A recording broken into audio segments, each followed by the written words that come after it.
Hi kids, it's Ma. I'm going to walk you through making a nice whole wheat bread. It's the kind that you like that has honey in it, and it's soft. And I'm going to be putting an egg and some butter in it, so it won't be quite as chewy as some whole wheat breads. It's going to be, with mouthfeel, just a little more like white bread. So I'm going to start with, because it's a cold day and this is a cold kitchen, I've warmed my bowl with some hot water and poured it out. And now I've got 2 3/4 cup of milk, 3 tablespoons of butter, and 1/4 cup of honey that I've heated for 2 minutes in the microwave. Just going to pour that in. This bread is going to start with a sponge. And you'll see what I mean by that in just a second.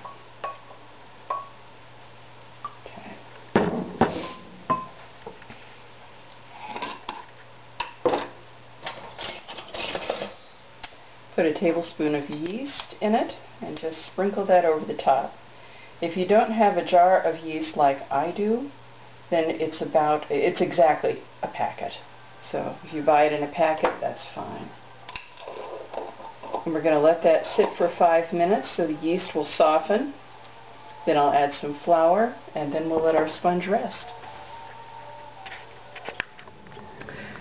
Well, 5 minutes has gone by and the yeast has started to dissolve into the milk, honey, and butter mixture.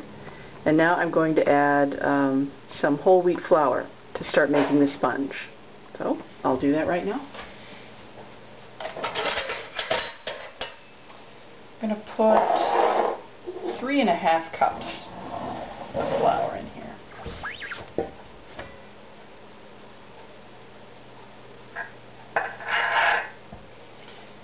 And I know some people measure very accurately when they're making bread, and I certainly see the point of that. But with my homemade bread, I'm happy to use a measuring cup and then just kind of roll with it. Depending on the weather conditions and the flour and whatnot, I'll need more or less flour in when I'm done.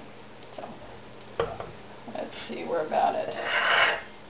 3 cups of whole wheat flour, and here's 3 1/2. That'll get me started. Just work that in. By the way, if you don't have a nice big bowl like this one, and as you remember, this is the bowl I've been using for bread for about 1,000,000 years, and it's got the chips to prove it. But if you don't have a big bowl on hand, you can use a big pot. Frankly, you could use your Dutch oven if you didn't have anything else that would work. But you can see that I'm making just a 2-loaf batch, and it already is getting ready to fill this big bowl. So you certainly wouldn't want to try to do something like this with a small or even a medium-sized mixing bowl. It's just not going to work. So my point here is to incorporate the flour, not have any huge lumps. You don't want a bunch of dry flour in there. But I'm just making the initial sponge. I'm not really going to be kneading this for a while. I'm going to just work it in. You see I've got some lumps, not perfectly smooth, and at this point that's fine. Small lumps like that aren't going to bother anything. So I am going to, oh gosh, smells good already. So now I've got the yeast, and it's waking up because of the nice warm milk, and we're feeding it with some of the sugar and the honey. And now it's got some wheat to work on, so it's going to start growing. And you can cover this sponge with plastic wrap, or if you're a geek like me, you don't want to use plastic if you can help it, so I'm going to cover mine with a plate and set it in a warm place. Right now I'm just, because the kitchen is cold, I'm going to stick it inside the oven so it's away from any drafts. And if I needed a little extra warmth, I would boil some water in a small pan and set it on the bottom rack of the oven and make sort of a steam box.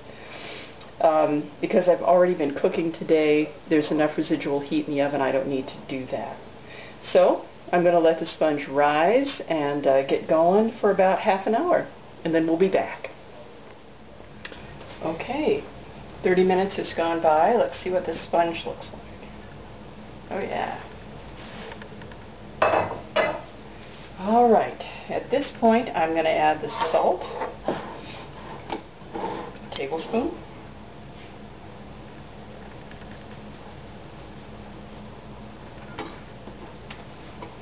and an egg.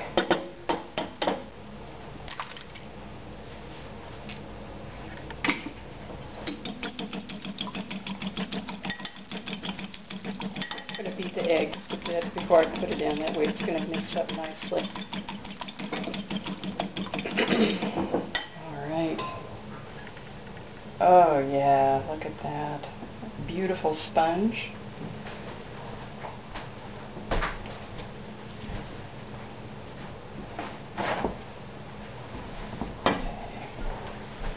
Got that stirred down and the salt mixed in. Let's add the egg.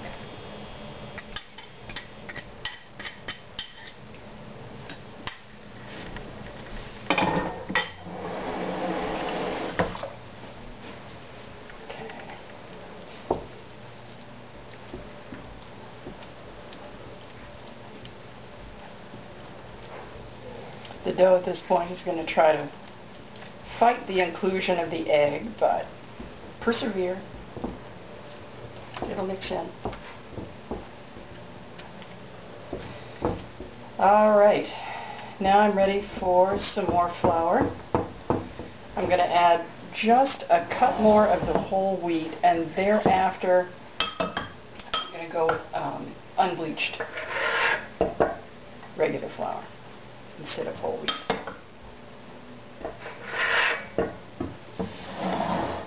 Okay, we'll get that worked in.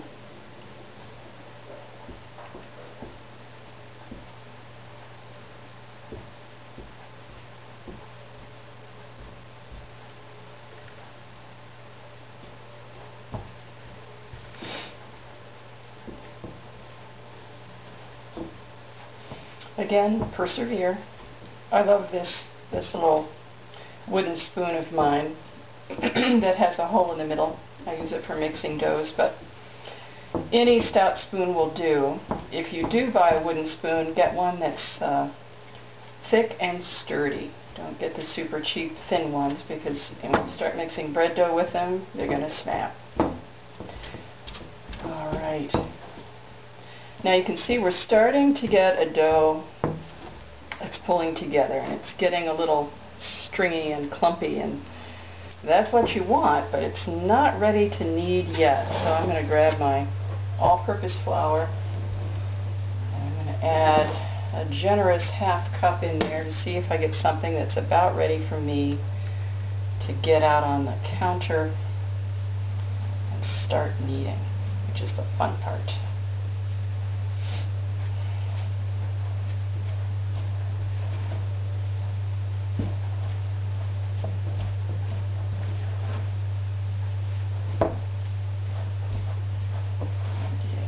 We're about there. See how it's starting to pull away from the sides of the bowl? I mean, it's still gloppy in the middle, but just getting there. The problem that I had with homemade bread when I first started making it is I would add too much flour. I was trying to get nothing sticky at all, and especially when you're dealing with whole wheat flour, it is going to be a little bit sticky, even when it's right and ready. So, alright. Yeah, we're just about there. I'm going to put quarter cup-ish, and then I'm going to start working it in by hand.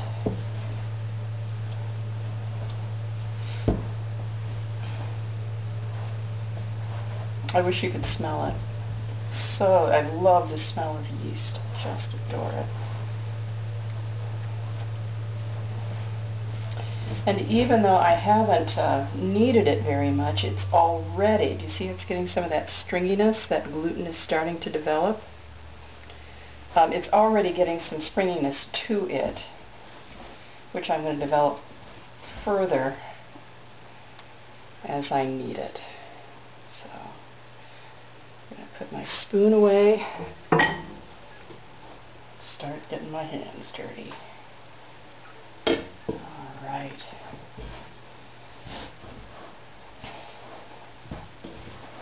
I'm going to knead it in the bowl just a little bit, because it's pretty floppy yet, pretty sticky yet. And I just keep pulling it away from the side of the bowl and then mixing it into the middle. Yep. See how it's sticking to my hand? Yep.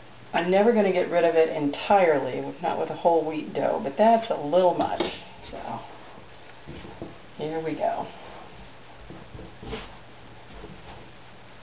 Oh yeah, now it's starting to cook with gas.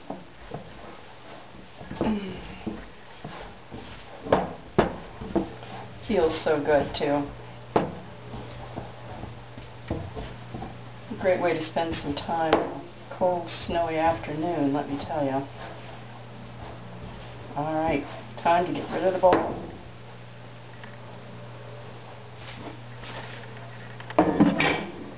Now I've got a clean counter here, except for some flour scattered on it. And I like working directly on the counter. If for some reason your counter, I don't know, has issues, or if you've got tile or you don't want to work on it, you can certainly work on a cutting board. Wooden is ideal if you've got one, but just make sure it's big. Those little small cutting boards ain't gonna do it when it comes to kneading dough. So I put plenty of dough on the counter.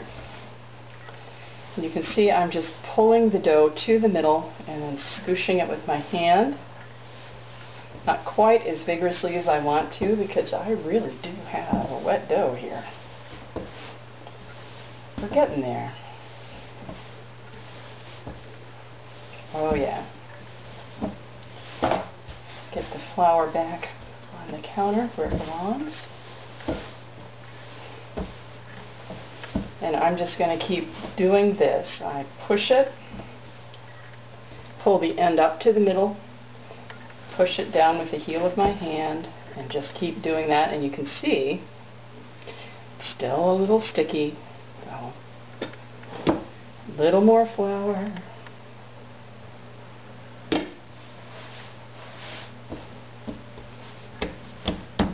Yeah, now we're going. But you can see it's still a softish dough. You don't want anything much stiffer than what I've got now, at least the way I like my bread. So I'm going to have to put up the little stickiness. That's cool. So I'm going to keep kneading like this for about 5 minutes until the dough is smoothing out and springy, and it feels alive. And it's a great feeling when you feel the dough starting to wake up and come together. So I'll see you in a few minutes, and I'll show you what it looks like when it's ready to rise.